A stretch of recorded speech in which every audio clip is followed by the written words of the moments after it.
So the next chapter which we are going to start now is number 6, remuneration and incentives. अब हमने जो इससे previous chapter किया था उसमें हमने लेबर की कॉस्ट को कैसे कैलकुलेट करते हैं वो सीखा था, जिसमें हमने ये देखा था कि हम किसी भी लेबर को मतलब वर्कर को हम बेसिक सैलरी पे करते हैं, देन कुछ बेनिफिट्स होते हैं जैसे फ्रिंज बेनिफिट्स हो गया या कुछ अलाउंसेस पे किए जाते हैं और उनके अलावा कुछ डिडक्शंस होती हैं on the basis of leaves taken by the worker. अब इस चैप्टर में हमने क्या करना है, हमने ये डिसाइड करना है कि हम ऐसा कौन सा वेज स्ट्रक्चर फॉलो करें। हम मतलब कौन? कंपनी। कि कंपनी ऐसा कौन सा वेज स्ट्रक्चर फॉलो करे जिससे वो अपनी और अपने एम्प्लॉयज़ की दोनों की डिमांड्स को सेटिस्फाई कर पाए। अब दोनों की डिमांड्स क्या हो सकती है?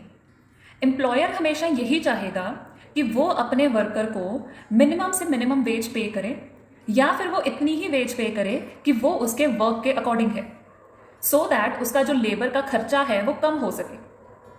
और जो आपका एम्प्लॉई है वो आपसे क्या डिमांड करेगा कि हमें हमारा एम्प्लॉयर अच्छी सैलरी अच्छी वेजेस पे करें सो दैट हम और भी एफिशिएंसी से काम कर पाएँ।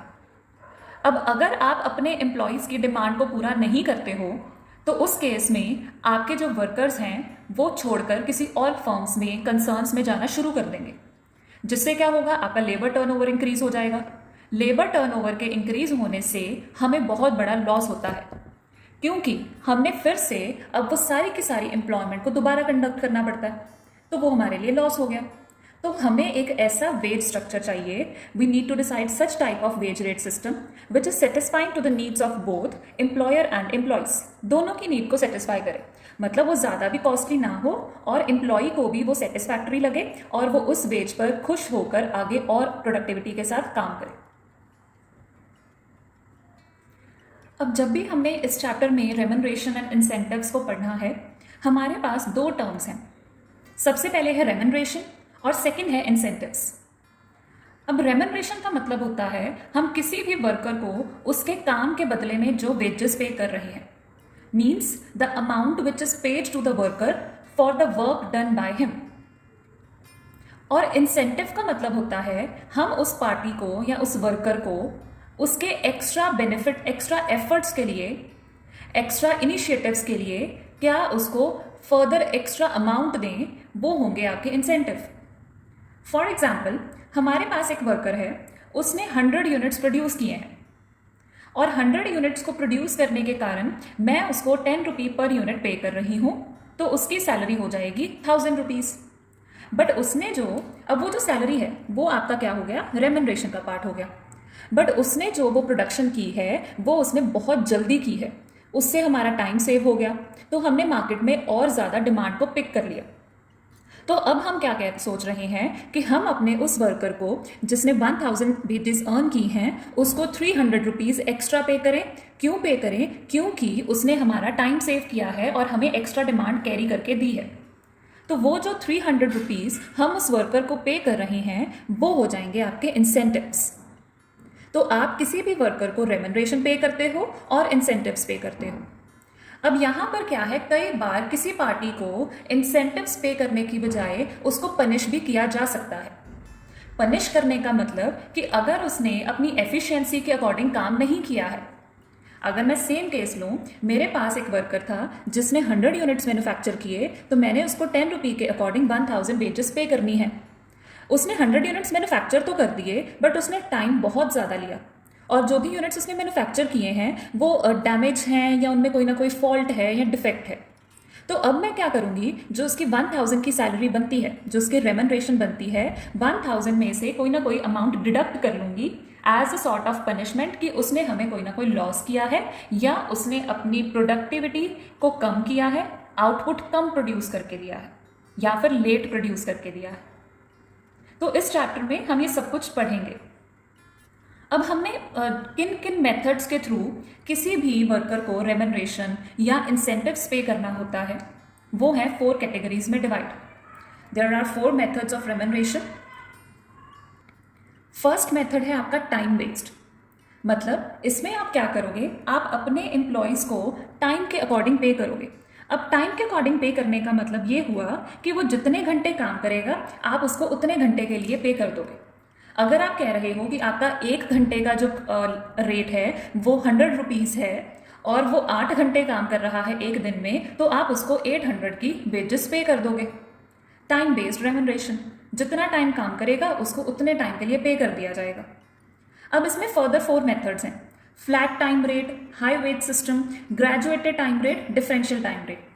अब ये जो मेथड्स हैं ये आपको तब क्लियर होंगे जब आप आगे वाले मेथड्स को प्रॉपरली प्रैक्टिकल फॉर्म में क्लियर करोगे।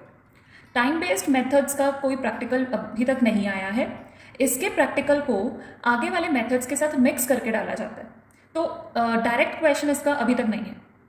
सो you will understand the meanings of these only when you get to know the meanings of other methods.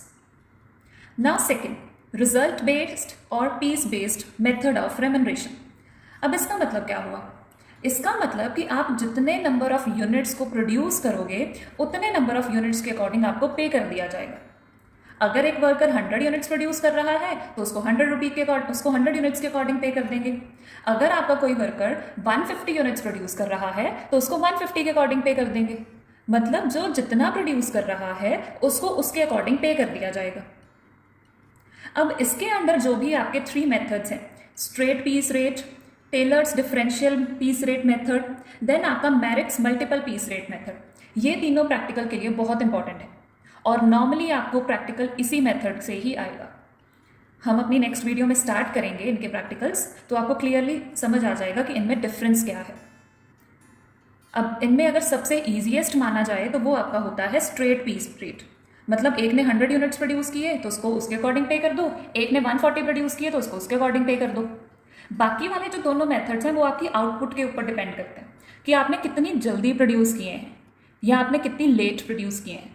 तो फिर हाई एफिशिएंसी वर्कर को एक्स्ट्रा बेनिफिट दिया जाता है और लो एफिशिएंसी वर्कर को पनिश किया जाता है।